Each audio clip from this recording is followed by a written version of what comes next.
I'm Alan Matthews from Classical Guitar Shed. And in this video, we're going to be talking about a special type of accent. Normally accents are just, you play them louder. If you really want to be sexy with your accents, you play the other notes around it softer and you play it louder to get more contrast. But that's a different type of accent. So we're going to be talking about a type of accent that uses rhythmic placement and how we play the note in time instead of playing it louder. It's a different type of accent and we're going to dive into it in this video. So hang on tight. If you enjoy this video, please subscribe to this channel. So let me play something for you twice. So the first time was that right there. And then the second time, which one was more alive? Which one sounded more engaging and more energetic? The second one did, and there's a reason for that. It's because of the rhythmic placement of the notes. I played the same rhythm both times. The exact one that's here on the page right here, right? We have written. So why did one sound better than the other? One of the main reasons was this note right here.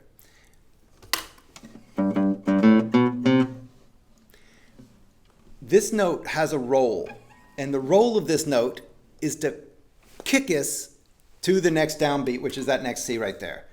Ba, dum. That's the job of this circled note right here, is to go boom, is to kick us forward.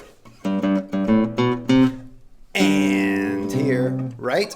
That's its job. Well, if we just play it right in time, even if we play it louder, it's still not really telling us exactly what its role is. However, if we use the placement of the note, and what do I mean by that? I mean, here's our beat.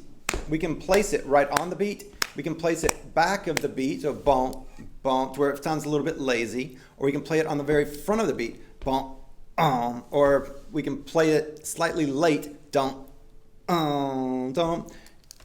And it's called an agogic accent. This is A-G-O-G-I-C accent, A-C-C-E-N-T. Agogic accent is a note that's accented by merit of its duration, how long it is. So if you had a whole bunch of short notes and then one big long note, that would be kind of accented. It would be brought attention to by merit of its length.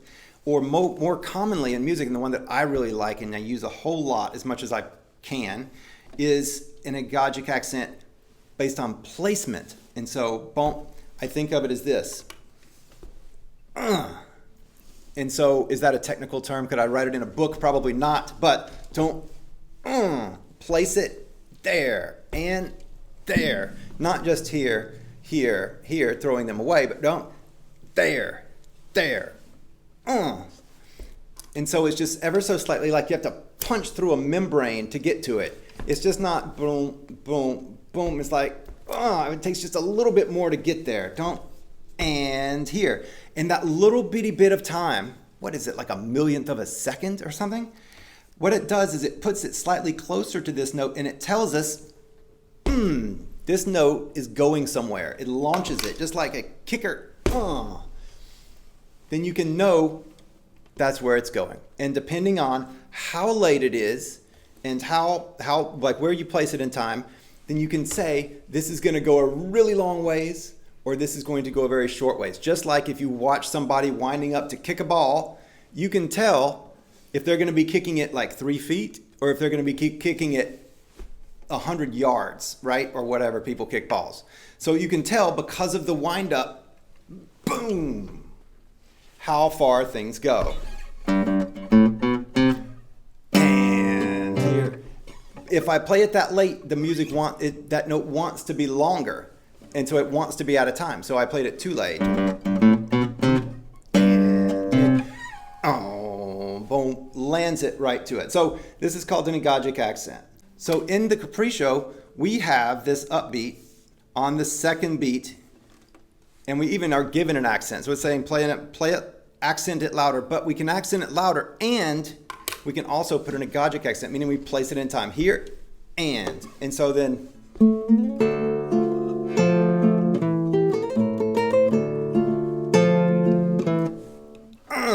so make it as late as the law allows.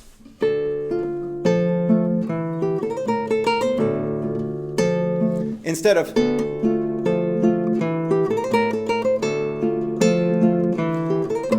it's kind of flat. Dum dum da da da da da dum dum. It's not all that pretty, but dum boom energizes it, puts it. It gives it direction. It gives it a job to do, which is to kick it forward.